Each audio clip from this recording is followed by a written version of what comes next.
문학 먼저 봐볼게요. 여기서 이제 오늘부터 이제 새 교재에 들어가는데, 우리 기존에는 문학은 우공비를 하고 이제 비문학은 자이스토리 교재를 했잖아요. 근데 이 빠자 교재는 이제 소설 먼저 이제 나와 있고 이제 시 있고 이제 이 순서인데, 그래서 작품 이거는 선생님이 교재를 작품 하나씩 나가고요. 풀고 비문학은 이제 2회씩 할 거예요. 그래서 특히 비문학 같은 경우에는 모의고사 기출문제이기 때문에 기존 것보다는 약간은 난이도가 있을 수 있거든요. 그걸 이제 감안하고, 여러분이 이제 중3이 되지만은 어떻게 보면 또 예비 고1이잖아요. 그치? 준비를 이제 해야 하기 때문에 기본적인 이제 개념들이랑 이런 거는 선생님이 맨날 얘기 안 해도 그날 바로 복습하시고, 이런 기본적인 개념들을 이제 숙지하고 계셔야 돼요. 아셨죠? 자, 오늘 소설 기본 개념부터 한번 봐볼게.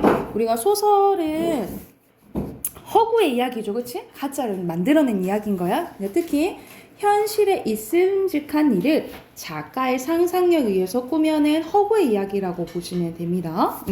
그래서 기본적인 소설의 3요소, 우리가 소설의 3요소 한번 알아볼게. 우리가 소설에서 꼭 있어야 되는 게 뭘까? 소설의 3요소. 소설에서 꼭 있어야 되는 게 뭐죠? 등장인물? 등장인물이 맞아야 돼.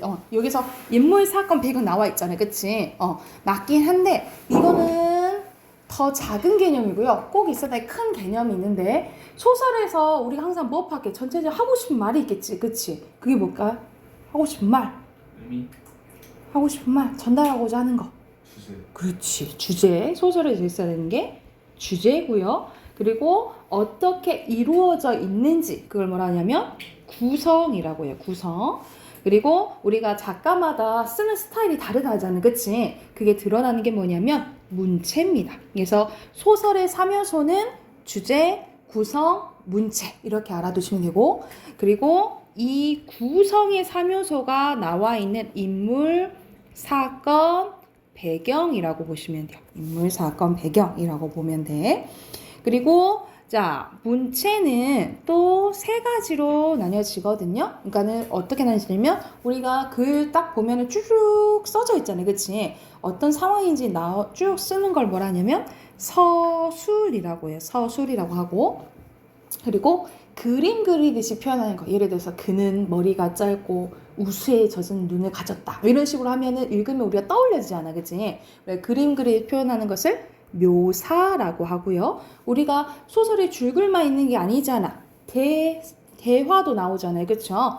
말도 나오니까. 그래서 대화. 그래서 서술, 묘사, 대화를 통해서 작가의 뭐가 드러난다?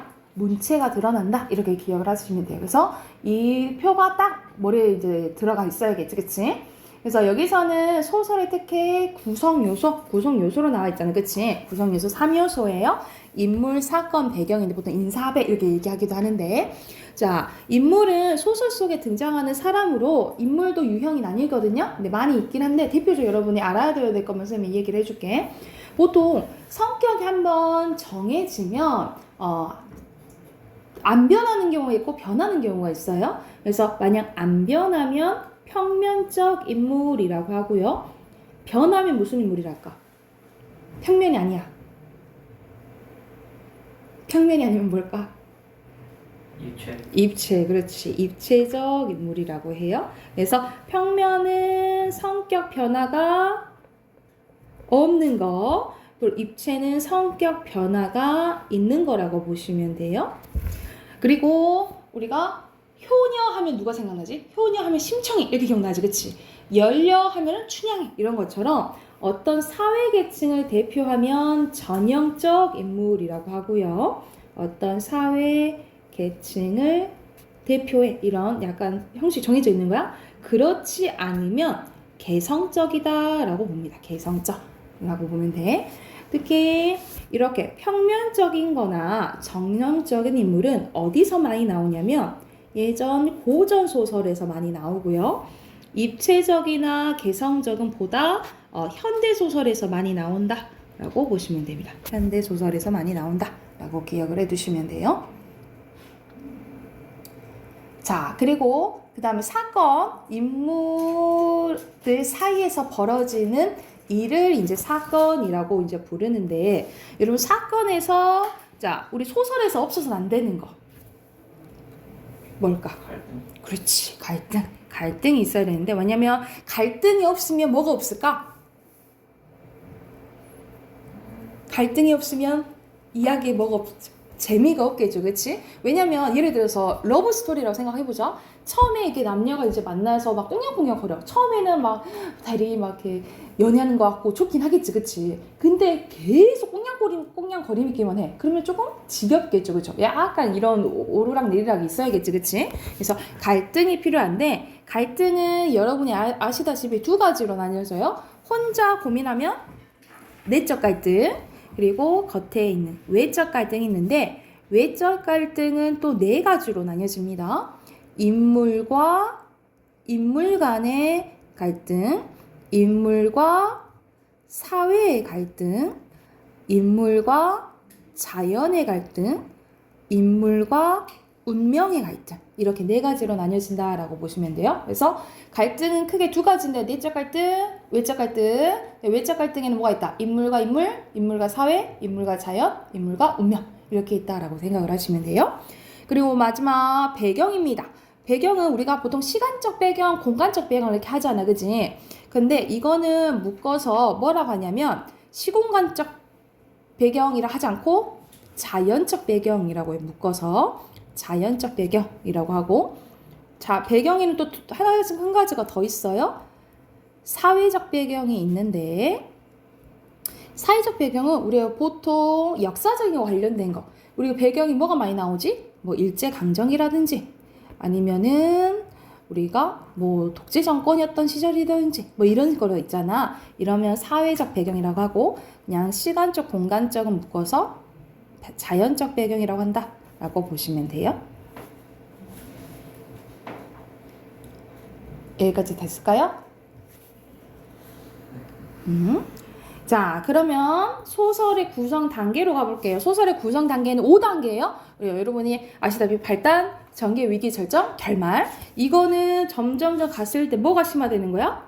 이렇게 올라갈수록 갈등, 그렇지. 갈등이 이제 심화되는 거죠. 먼저 발단은 인물과 배경 속에 사건에 어떤 사건이 일어날 것 같은 힌트, 실마리가 제시가 되고요. 전개에서 갈등이 사건이 시작되면서 갈등이 이제 발생하게 됩니다. 그리고 여기서 알아둬야 될 게 어떤 게 있냐면, 다 그런 건 아닌데 뒤에 이어질 사건이나 아니면 결말을 암시하는 부분이 있어요. 그걸 뭐라고 하냐면 복선이라고 해요. 그래서 복선이 제시되는 부분이 전개라고 보시면 됩니다. 복선은 이어질 사건이나 또는 결말을 암시하는 걸 복선이라고 해요. 그래서 복선이 제시되기도 한다 라고 보시면 되고요. 그 다음에 위기는 갈등의 심화, 위기감 조성되고, 절정이 뭐의 최고조예요? 갈등의 최고조지, 그치? 그래서 해결의 실마리 제시, 그리고 사건 해결 해소의 힌트가 나오는 부분이라고 보시면 됩니다. 그리고 마지막 결말, 사건이 마무리되고 갈등이 해소되겠죠? 추가적으로 써놓자. 인물, 특히 주인공의 운명이 결정이 되고요. 그리고 마지막 하고 싶은 말을 제시하겠지, 그치?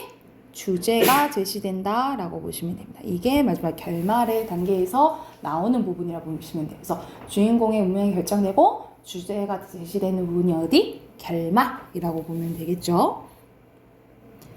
자, 그 다음 소설 구성의 유형입니다. 크게 어떻게 보시면 되냐면, 자, 이야기 하나가 나오면 단일 구성, 그리고 여러 가지가 나오면 복합 구성이라고 해요. 우리가 드라마를 봐도 어떤 이 가족 얘기 나왔다가 또 여러 다른 가족 이야기 나오고 막 이러잖아. 그러면 이제 복합 구성이라고 생각을 하시면 돼요. 그리고 사건의 진행 방식에 따라서, 시간의 흐름에 따라서 전개되면 순행적 구성. 순행적 구성은 같은 말로 평면적 구성 이렇게 얘기하기도 해요. 같은 말로. 그리고 역순행적 구성, 말 그대로 시간순이 아니겠죠. 과거를 뭐 하는 부분, 보통 회상하는 부분이 나온다라고 보시면 되고, 이거는 같은 말로 입체적 구성이라고 한다라고 보시면 돼요. 입체적 구성. 자, 그리고 액자식 구성은 말 그대로 이야기 액자 같다 이 말이야.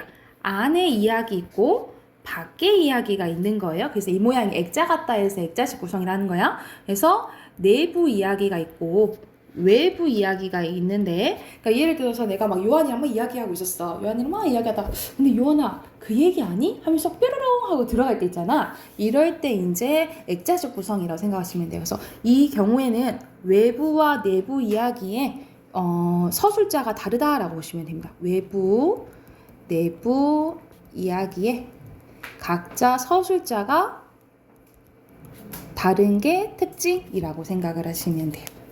이해했나요?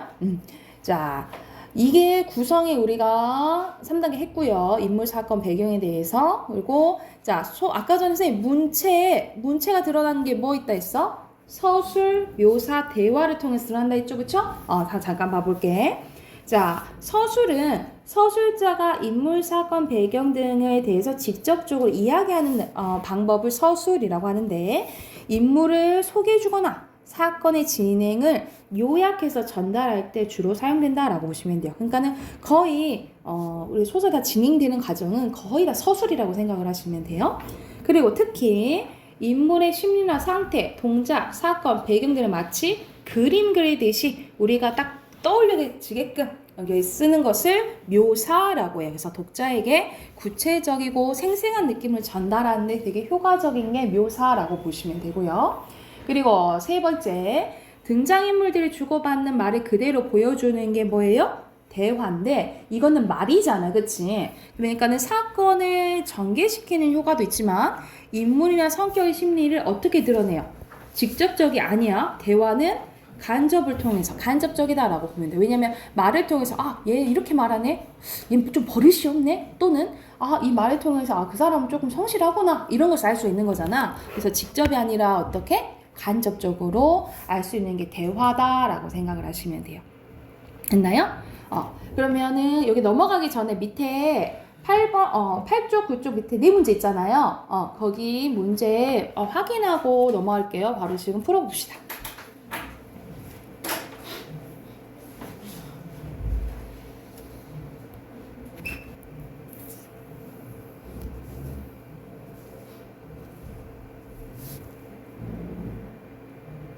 다 했나요? 가보자. 같이 가봅시다. 1번에 소설에 대해서 알맞지 않은 것은 2번이죠. 하나의 사건도 되고 복합도 된다 그랬지, 그치? 그리고 2번에 여기서는 구성 유형인데 여기서는 어린 시절을 여기서 회상한다 나왔잖아요, 그쵸? 그러면은 과거 회상하니까 역순행적 구성이지, 그치? 역순행적 구성 써놓으시면 되고요. 자, 3번 가볼게요. 3번에 표현 방법으로 적절하지 않은 것은 몇 번? 몇 번이요? 2번? 3번이죠. 왜? 직접적이 아니라 어떻게 보여준다 했어? 간접적. 그렇죠. 간접적이죠. 그리고 여기서 표현 방법은 어떤 상황이 쭉 이야기해주죠. 그치? 그래서 서술이라고 보시면 됩니다. 여기서 표현 방법 서술이에요. 자, 그 다음 쪽 가봅시다. 그 다음 쪽 10페이지 가볼게요. 자, 10페이지에서는 인물의 제시 방법이 나오는데 말 그대로 자, 이 사람이 어떤 인물인지 말해주는 직접적 제시와 반대는 간접적 제시가 되겠지, 그치? 직접적 제시는 서술자가 인물의 심리와 성격을 직접 설명해주는 방법이에요. 그래서 인물에 대해 간단 명료하게 설명해주는 장점은 있지만 구체성이 떨어지고 독자의 상상력을 제한할 수 있습니다. 왜? 서술자가 다 이야기를 해주니까. 그래서 이 직접 제시는 다 같은 말로 뭐라 하냐면 설명적 제시. 그러면 다 설명해주면 양이 줄어들겠지, 그치? 그래서 뭐라 하냐면 요약적 제시라고 한다라고 보시면 돼요. 같은 말로 설명적 제시, 요약적 제시 이렇게 써놓으시면 되겠죠? 자, 그리고 그에 반해 간접적 제시는 인물의 말과 행동을 통해서 인물의 심리와 성격을 간접적으로 드러낸 방식. 그러니까 인물의 말과 행동을 보고 독자가 판단을 해야 된다는 거지, 그치? 그래서 극적 효과를 높여주고 독자의 상상력을 자극하는 장점은 있어요. 그런데 사건의 진행이 느리고 표현상의 제약이 있다라고 보시면 됩니다. 그래서 이 간접 제시는 그 장면을 보여주는 거잖아요. 그치? 그래서 같은 말로 뭐라고 하냐면 극적 제시 그리고 장면적 제시 이렇게 얘기하기도 해요. 그래서 보통 중등 과정에서는 그냥 직접적 제시, 간접 제시 이렇게 얘기하기 나오는데 이제 우리 고등 과정 나오면 이렇게 얘기하기도 하거든요. 그래서 이게 같은 말이라는 거 알아두시면 됩니다. 그래서 간접적 제시는 극적 제시, 같으면 장면적 제시라고 보시면 돼요. 됐나요? 자, 그 다음에는 앞에서 잠깐 나왔던 소설의 배경에 대해서 나오네요. 선생님, 소설의 배경 어떻게 나눠진다 했지? 자연적 배경이랑 사회적 배경 나뉘진다 했죠. 그래서 시간과 장소 배경을 묶어서 자연적 배경이라 하는데, 자, 배경의 효과 한번 봐볼게요. 효과는 어떤 역할을 하냐면 작품의 전체적인 분위기를 만들어줍니다. 대표적으로 여기 현진건의 운수 좋은 날이 나오는데 여기서 어떻게 이 소설이 시작되냐면 비가 막 추적추적추적하게 내려요. 그리고 보통 비가 내리는 거는 막 좋은 느낌은 아니잖아요. 그치? 약간 쓸쓸하고 그런 분위기를 만들어주잖아요. 그래서 이 비는 그 결말에 주인공의 와이프가 이제 죽거든요. 그거를 조금 암시해준다라고 보시면 돼요. 그래서 전체적인 분위기를 만들어주거나 아니면 구체적인 장소가 나오면 현실감과 사실성을 높여주겠죠. 그렇죠? 그리고 인물의 심리나 앞으로의 사건 전개 방향을 알려주기도 하는 게 뭐다? 배경의 역할이다 라고 보시면 돼요. 배경의 이제 효과 알아두시면 되고 그 옆에 가보자. 옆에는 소설의 시점 나와요. 우리 소설의 시점은 크게 1인칭과 3인칭이 있죠. 그치? 그래서 1인칭은 서술자가 작품 안에 있는 거고 그래서 결과적으로 보통 나로 언급된다 라고 생각을 하시면 되고요. 전지적 작가 시점이나 3인칭은 서술자가 작품 밖에 있는 거예요. 그래서 보통 그녀 이렇게 언급되기도 하고 또는 이름이 이제 언급되기도 하다라고 생각을 하시면 되겠죠. 그래서 작품 안에 있는지 작품 밖에 있는지 이걸 잘 봐야 돼요. 자, 말 그대로 1인칭 주인공 시점은 내가 누구요? 내가 주인공인 거죠. 내가 주인공이야. 그래서 주인공의 심리를 드러내는 데 효과적이고요. 자, 주인공이 자기 이야기를 막 해주잖아요. 그치? 그래서 독자가 가장 친근감을 느끼는 시점이다 라고 생각을 하시면 돼요. 1인칭 관찰자 시점은 내가 주인공이야? 내가 주인공이 아닌 거지. 주인공이 따로 있죠. 그래서 내가 관찰자 입장에서 주인공에 대해서 이야기를 합니다. 그래서 주인공의 심리는 정확히 모르니까 독자가 상상해야 된다라고 생각을 하시면 돼요. 그래서 1인칭 주인공 시점보다는 더 독자의 상상력을 유발시키는 시점이라고 생각하시면 돼요.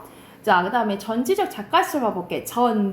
모든 것을 안다 이 말이야. 누가? 서술자가. 그래서 작품 밖에 위치한 서술자가 전지전능한 위치에서 사건의 내막과 인물의 내면 심리까지 모두 알고 이야기하는 시점입니다. 그래서 근데 다 이야기하면 좋잖아, 그치? 근데 독자가 상상할 필요가 있어, 없어? 없겠죠, 그쵸? 그래서 가장 독자의 상상력을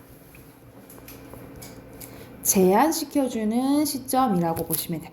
독자의 상상력을 가장 제한시켜주는 시점이라고 보시면 되고 3인칭 관찰자 시점은 작품 밖에 위치한 서술자가 관찰자 입장에서 작품 속 인물들의 행동이나 사건을 관찰해서 이야기해주는 시점입니다. 그러니까는 말 그대로 관찰한 것만 그냥 서술해주는 거예요.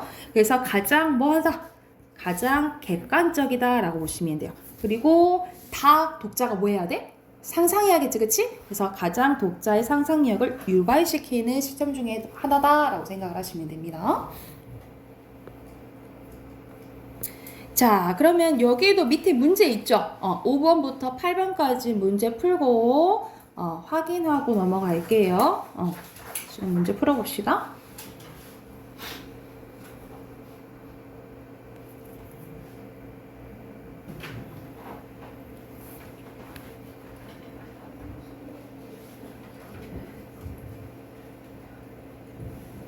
볼까요, 같이?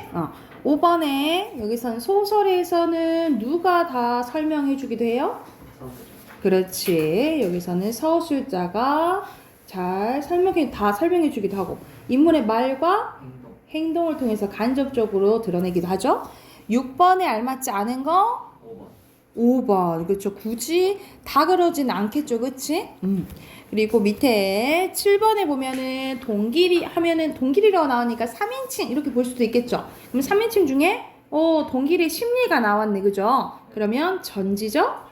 그렇지. 전지적 작가 시점이고. 자, 8번 가보자. 1인칭은 소설 밖에 있어요? 안에 있어. 소설 안에 있죠. 그리고 2번에 OX? 5. 3번은? 오, 이렇게 보시면 되겠죠. 자, 그러면 작품에 들어가 볼게요. 김유정의 봄봄이라는 이제 작품인데, 여기서는 이제, 더 본문이 많이 나와 있어요. 그 전에 이제 교재, 본문이 조금 그래서 보통 3페이지 되거든요.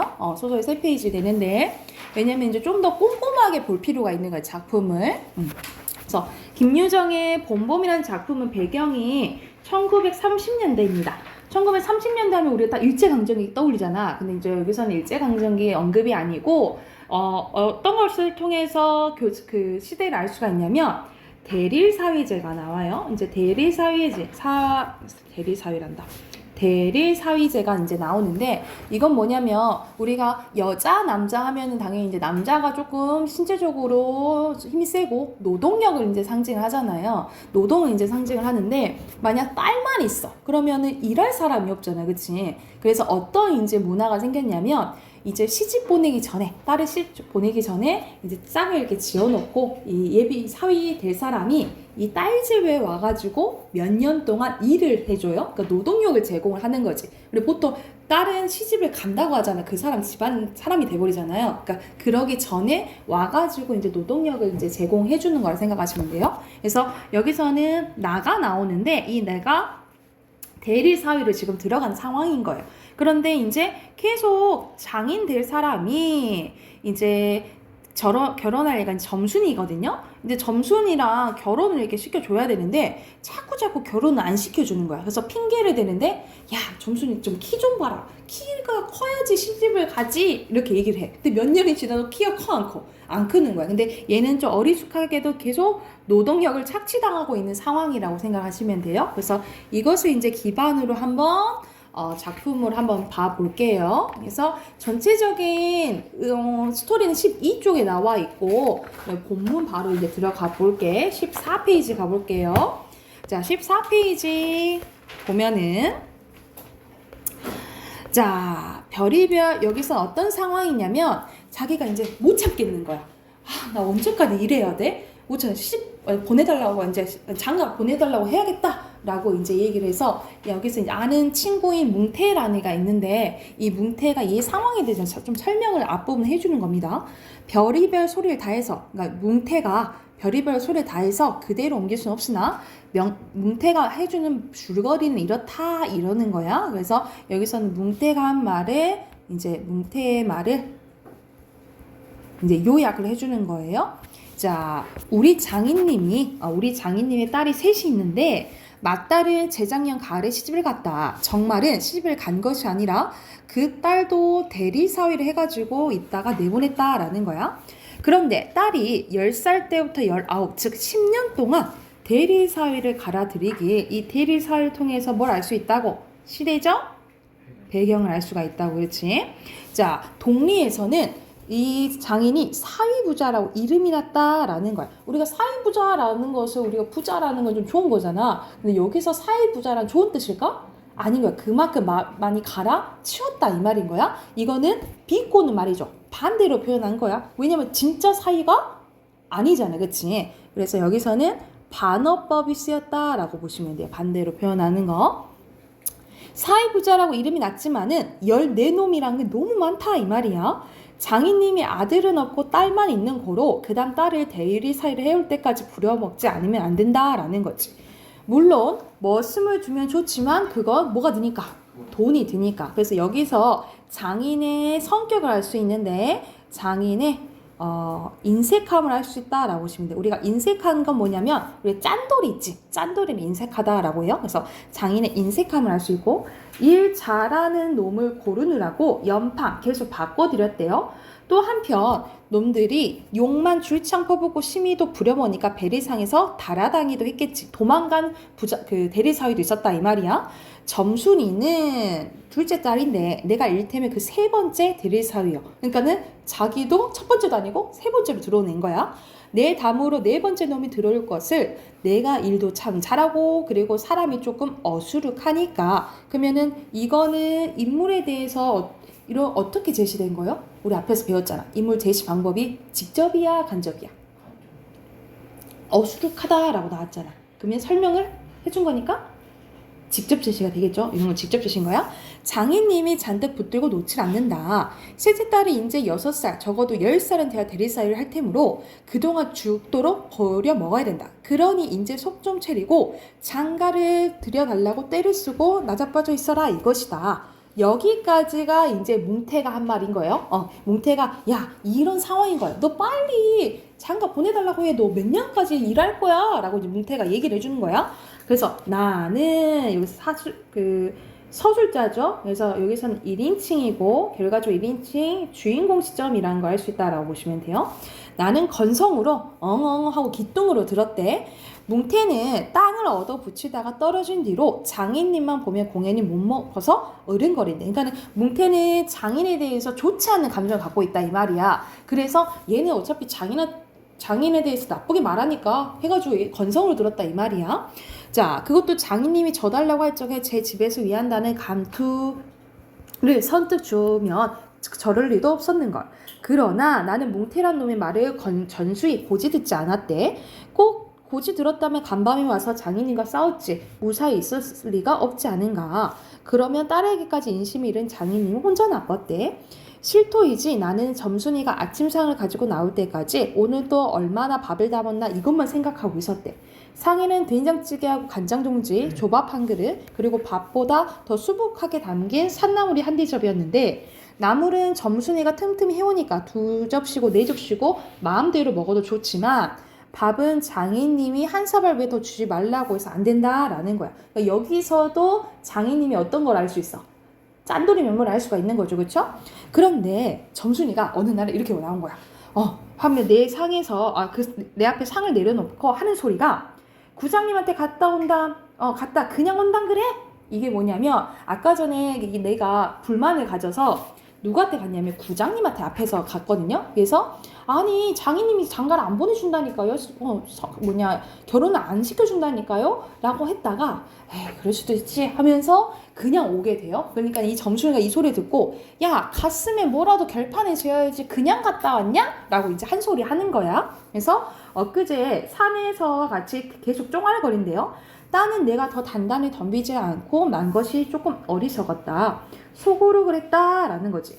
나도 저쪽 벽을 향해서 외면한 채 내 말로 야 안 된다는 걸 어떡하냐? 라고 얘기를 하니까 야 쇠물 잡아야지 그냥 너 이 바보야? 라고 했다는 거지. 여기서 쇠는 장인의 그러니까 자기 아빠의 수염이라도 잡아채지 그냥 너 바보야? 라고 얘기를 했다라는 거지. 그러니까는 이 점순이 답답한 거지. 자기도 이제 결혼하고 싶은데 야 뜨뜻미상하게 그렇게 하면 어떡해. 아빠 수염이라도 잡아야지 라고 이제 약간의 적극적으로 대응 좀 해라 라고 말을 하는 거죠. 그래서 여기서는 이제 점순이의 적극적인 이제 성격을 알 수가 있는데 이 면모는 적극적인 성격도 알 수 있고 특히 이제 이 후반부에 미리 이제 얘기를 해주면 내가 장인이랑 진짜 몸싸움으로 싸우거든요. 그러니까는 사실 이 말은 진짜 수염을 잡으라는 소린 거야?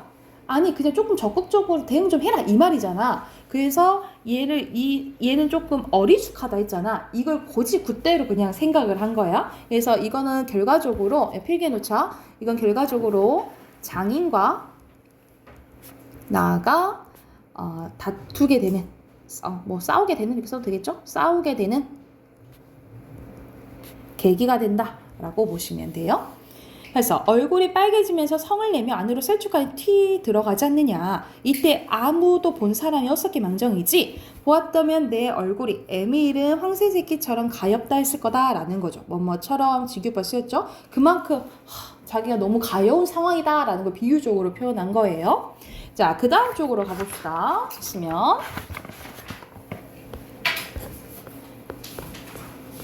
자, 사실 이때만치 슬펐던 일이 또 있었는지 모르겠다라는 거야. 왜냐면 아까 전에 점순이가 나보고 뭐라 했어? 바보라고 했잖아. 바보라고 소리를 듣고 너무 이제 말 그대로 마상을 받은 거지. 그래서 다른 사람은 암만 못생겼다 해도 괜찮지만 내 아내 얘기하는 거야. 내 아내 점순이가 나를 병신으로 본다면 참 신세가 따분할 것 같다라는 거야. 밥을 먹은 뒤 지게를 지고 일터로 가랴 하고 도로 던지고 바깥마당 공석 위에 들어 누워서 나는 차라리 죽는 이만 갖지 못하다고 생각했대. 아씨, 내 여자한테 바보 소리 들으면은 죽어야지. 뭐 이런 이제 생각을 한 거지. 내가 일 안 하면 장인님 저는 나이가 못하고 결국 농사를 못 짓고 만다. 뒷짐으로 트림을 꿀꺽하고 대문 밖에 나오다 날 보고서 야, 이 자식 왜 이러고 있니? 너 일 안 하고 뭐 하고 있어? 하고 한 소리 들은 거예요. 관객이 났어요. 아이고 배야. 관객은 뭐냐면 여기 옆에도 풀이 나와 있는데 약간 체한 증상이라고 보시면 돼요. 좀 체한 것 같아요. 배 아파요. 이렇게 한 거지.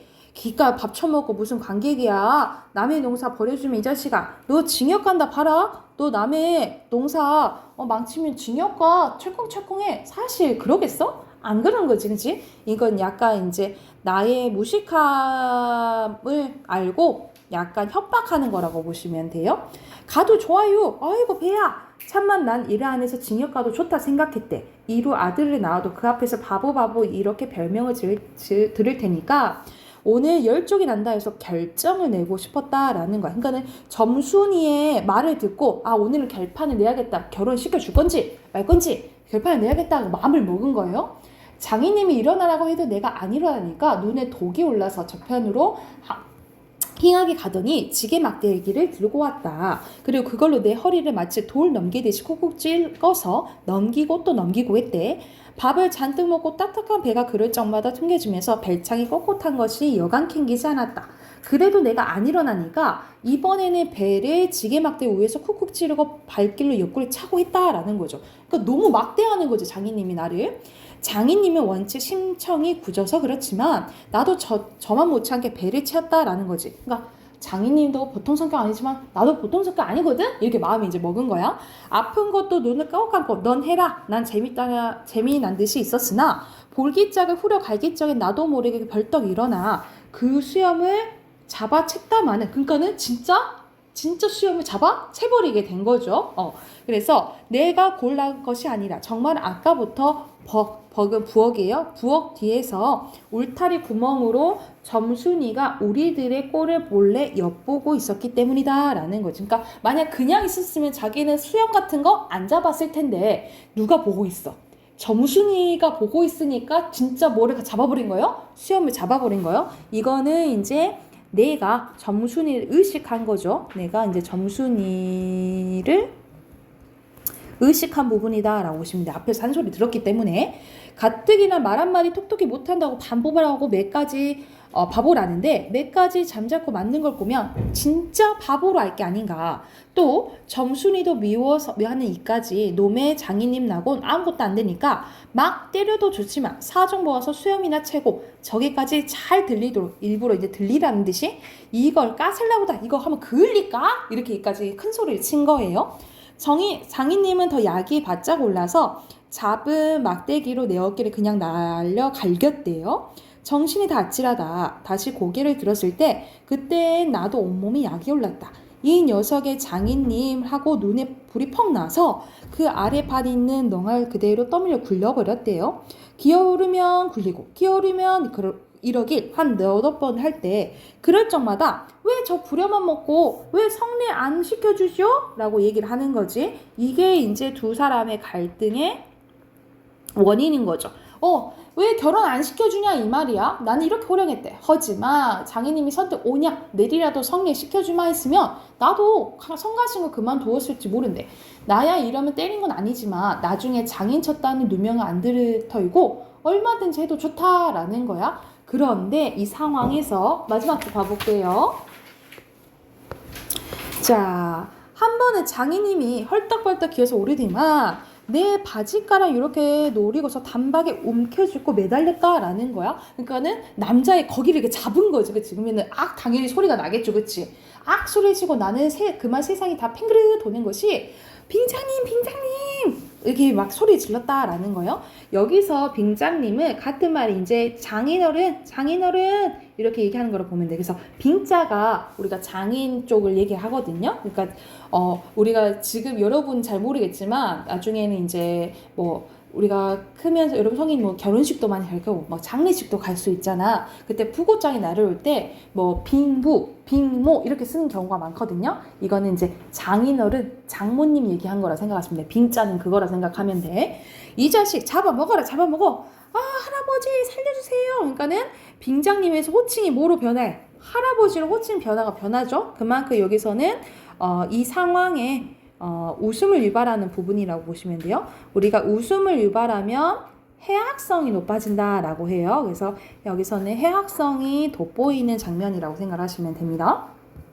하고 두 팔을 허둥지둥 내짝 때는 이마에 찐땀이 쭉 내솟고 이제 참으로 나 죽나보다 이때. 그래도 장인님은 놓지 않으니 내가 기어이 땅바닥에 쓰러져서 거진 까무러지니까 되니까 놓는다. 더럽다. 이게 진짜 장인님인가? 장인은 왜 저래? 라고 얘기를 하는 거지. 여기서 이제 혼잣말하는 독백체가 드러난다라고 생각을 하시면 돼요. 나는 한참을 못 일어나 쩔쩔맸대. 그러다가 얼굴을 드니까 사지가 부르르 떨리면서 나도 엉금엉금 기어가서 누구 장인님의 거기를 확 잡아버렸다라는 거야. 완전히 이제 똑같이 해버린 거지, 그치? 내가 머리가 터지도록 매를 얻어맞은 것은 이 때문이래. 갑자기 시간이 지난 것 같죠, 그치? 그래서 결과적으로 얘는 어떻게 됐다 이 말이야. 맞았다라는 건데 이거 시간이 뭐 지난 거야, 그치? 여기서 이 본범의 구성 중에 여기서 알아본 부분이 제일 중요한데 우리가 보통 아까 전에 소설 구성 단계가 발단, 전개, 위기, 절정, 결말이었잖아요, 그치? 이건 특이하게 절정이랑 결말이 바뀐 부분이에요. 그래서 여기서부터가 먼저 결말이 제시됐다라고 보면 돼. 결말이 먼저 제시가 됩니다.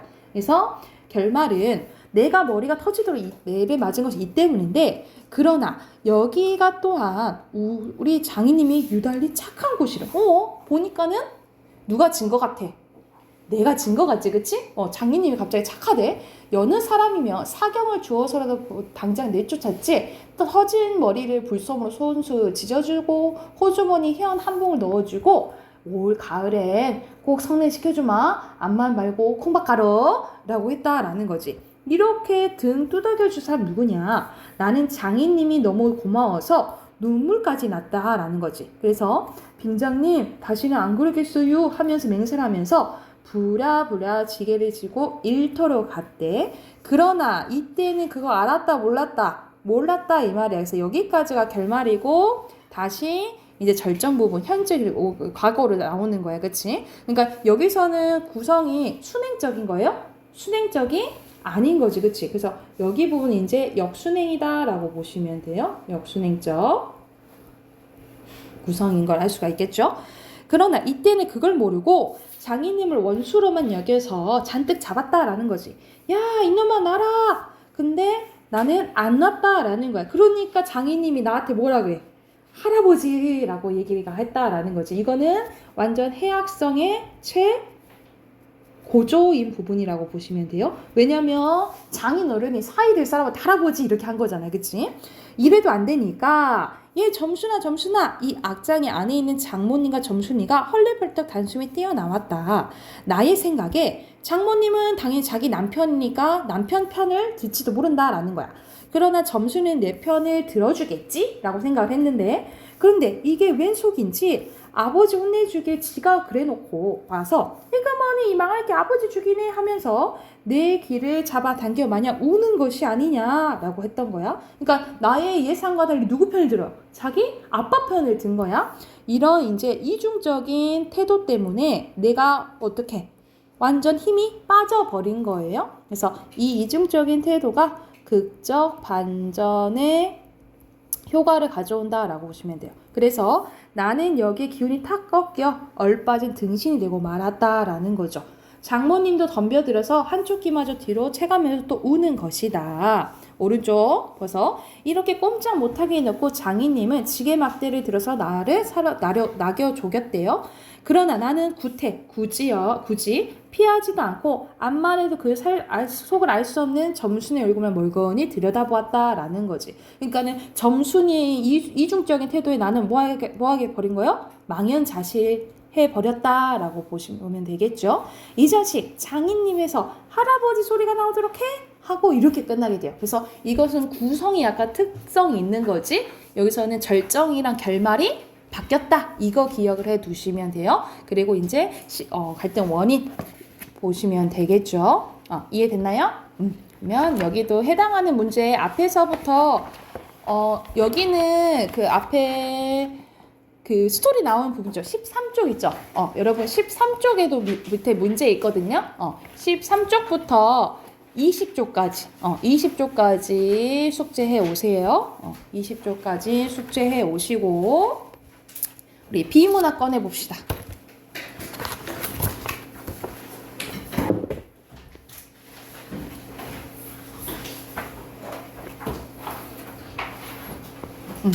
비문학 1데이 해볼게요. 이거는 여러분이 딱 이제 봐도 지문이 좀 길어요. 그죠? 지문이 이제 확연히 길고 해당하는 이제 문제는 각 이제 문단별로 이제 정리되어 있는 게 나와 있고 그리고 11쪽 보면은 어휘 문제도 있거든요. 이거는 먼저 여러분이 문제 풀어보고 이제 같이 지문 한번 봐볼게요. 그래서 지금 8페이지부터 11쪽까지 풀어봅시다. 풀어보고 같이 지문 볼게요.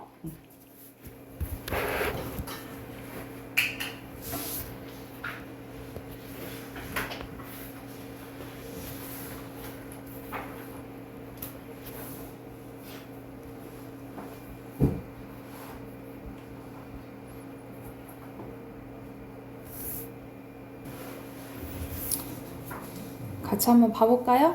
그러면 같이 한번 보고 프로님 문제 확인 좀 해볼게요.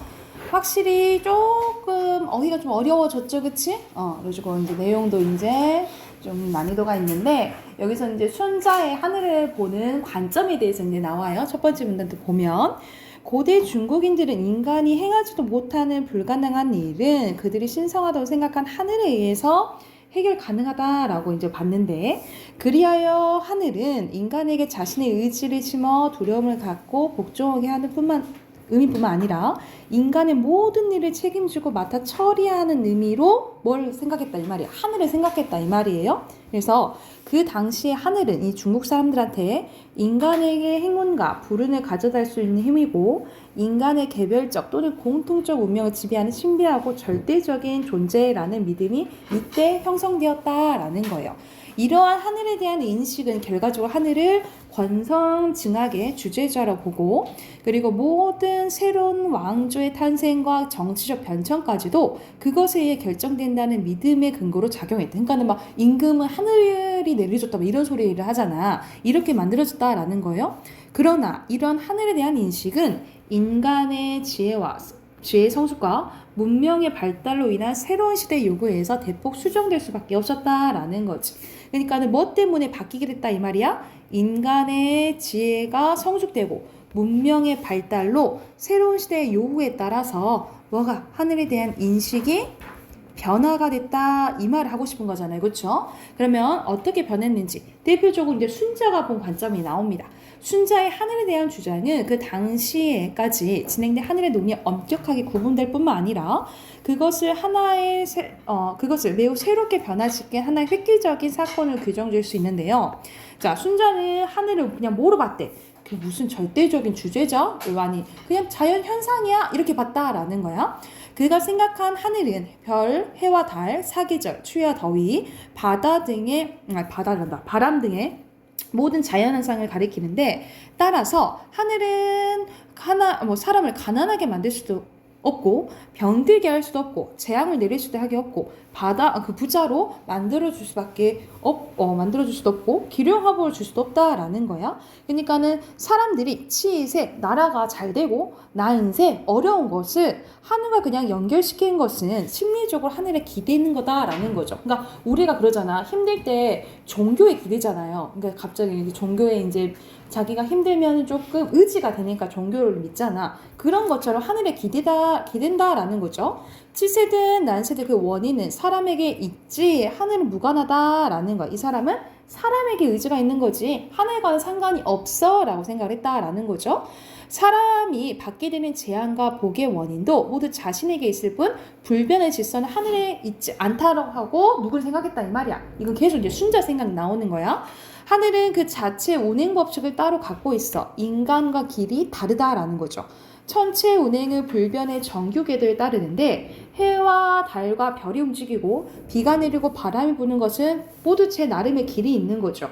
사계절은 말없이 주기에 따라 움직일 뿐이다. 물론 일식과 월식이 일어나고 비바람이 아무 때나 일고 개의한 별이 언뜻 출현하는 경우도 있을 수 있다. 하지만 이런 일이 항상 벌어지는 것이 아니며 하늘이 이런 현상을 드러내 무슨 기륭이 예시하는 것도 아니다라는 거죠. 그러니까 하늘은 그냥 하는 거지 하늘이 뭐 지시해서 이런 일이 일어나는 거야? 아니다라는 거야. 그치? 그래서 하늘은 아무 이야기도 하지 않는데 사람들이 그냥 만들어냈다라는 거예요. 그래서 순자는 천재지변이 일어난다고 해서 하늘의 무슨 뜻이 무엇인지 알려고 노력할 필요가 없다라고 얘기한다라는 거죠. 이게 뭐라는 거야? 불구지천이라는 거죠. 순자가 말한 불구지천의 뜻은 자연현상으로서 하늘이 아니라 하늘에 무슨 의지가 있다고 주장하고 그것을 알아냈다고 덤비는 종교적 사유의 접근을 비판하려는 것이다. 그러니까는 하늘에 의미 있다고 얘기하는 것은 이거는 그냥 인간들이 그냥 붙인 거지 따로 의미가 있는 것이 아니다 라고 얘기하는 거죠. 그러니까 하늘의 의지를 알려고 힘쓸 필요가 없고 사람들은 자연현상에 대해 특별한 의미를 부여하지 말고 인간 사회에서 스스로가 일을 열심히 해야 된다라는 거죠. 재앙이 닥치면 공포에 떨며 기도를 하는 것이 아니라 적극적으로 이겨내야 된다 이 말이야. 그래서 결과적으로 순자의 관심은 어디에 있었다? 하늘에 있지 않고 누구한테? 사람한테 있었다라는 거야. 특히 인간 정치야말로 순자가 중점을 둔 문제였는데 순자는 하늘은 만물을 낳을 수 있지만 만물은 변별할 수 없다라고 얘기를 한대요. 이는 인간도 만물의 하나로 하늘이 낳은 존재이나 하늘은 인간이 낳았을 뿐 인간은 자신의 의지를 갖고 있지 않다는 것이다. 따라서 결과적으로 나오죠. 하늘은 혈기와 욕구를 지닌 존재가 아니고 그냥 뭐다? 자연이다. 이게 하고 싶은 말인 거야. 그러면은 여기서는 전체적으로 어떤 식으로 전개가 되냐면 여기서는 하늘에 대해서 얘기하잖아. 근데 이 하늘은 기존 관점과 다른 순자의 관점이 나오죠. 그쵸? 그럼 해당하는 것은 1번이 되겠지. 특정 대상이 뭐예요? 하늘이고 하늘의 새로운 관점, 순자의 관점이죠. 그거에 대해서 자세히 설명하고 있지. 그치? 그리고 2번 가볼게요. 2번 기억 인간의 의지를 중시하는 거 불구지천 맞나요? 맞죠, 그치? 그리고 자연은 인간의 길과 다르다고 얘기 나와 있죠? 언제? 3문단의 첫 번째 줄에 나와 있잖아요, 그죠? 그리고 치세와 난세의 원인을 하늘에서 찾는 것이 순자의 의견이요? 아니지, 그치? 그리고 하늘의 의지를 알려고 이제 알아보려는 종교적 사유의 접근을 비판하고자 하는 거. 이거 4문단에 나와 있잖아요. 그치? 맞죠? 답 4번이에요. 넘기면은 이제 해당 문단에 대한 중심 내용을 확인하는 게 나와요. 1문단 맞나요? 맞죠? 2문단의 순자의 주장은 당시 획기적게 있겠지. 기존의 이제 관점과 다르니까. 3문단 맞나요? 맞아요? 틀렸는데 어디가 틀렸을까? 불구지천은 뭐라 했어? 하늘에 의지가 있다고 주장한 것을 알아내는 거야? 오히려 누구한테 의지가 있다 했어? 하늘이 아니라 인간한테 있다 그랬잖아. 그치? 이 부분 틀렸고요. 4문단 맞고 5문단 맞죠? 자, 여기서 중심 내용은 순자의 관점이잖아. 특히 하늘을 어떻게 봤어요? 하늘은 그냥 자연 현상이고 이거는 그냥 종교적 사유에 대해서 이제 비판한 거라 했잖아요. 그렇죠? 그래서 어떻게 요약할 수 있냐면 하늘에 대한 종교적 사유에 접근을 비판하고 그리고 순자가 관심 있는 것은 인간이라 했죠. 그렇죠? 그래서 인간 중심적 사고를 강조한 순자에 대한 내용이다 라고 정리할 수 있겠죠.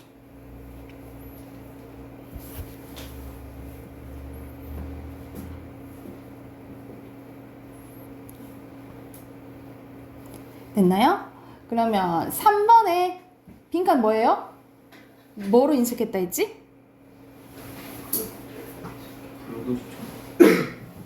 또 불구지적 존재요? 하늘은?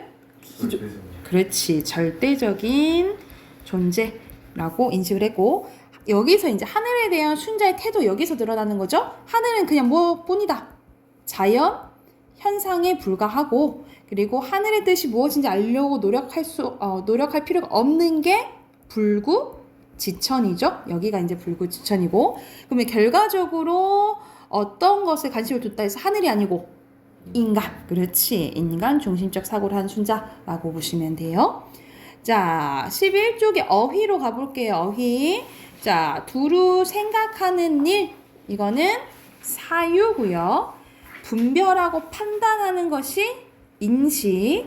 바뀌는 게 변천. 그리고 좋고 그름을 가림하는 게 변별이죠. 그리고 우리는 지혜를 몰라. 이 어려운 걸 그렇지 헤쳐나가야겠지. 그리고 6번에 진수에게만 있다고 규정하기는 어렵다. 그리고 앞서 사나의 모습은 괴이하기 짝이 없다. 그리고 여기서는 그들은 뭐로 집이 부서진 것은 자연현상 관련된 거죠. 그렇지? 그건 천재지변이겠죠. 이렇게 됐나요? 오케이. 그러면 우리 다음 주에 만나니까 숙제 내줄게요. 여기 숙제 12쪽부터 하나를 내줄까 둘을 내줄까? 하나만 풀어보세요. 그래서 15쪽까지 풀어오시고 아이고 오늘 문법 할 시간이 없네. 선생님이 원래 어저께 숙제 있었잖아. 그거 다 푸셨죠? 그럼 선생님 다음 주에 답하긴 할게. 그러면은 오늘 숙제는 문학, 여기 비문학, 그리고 다음 주 우리 어휘 시험 보잖아. 어휘 테스트 준비해 오세요. 오케이. 여기까지 할게요.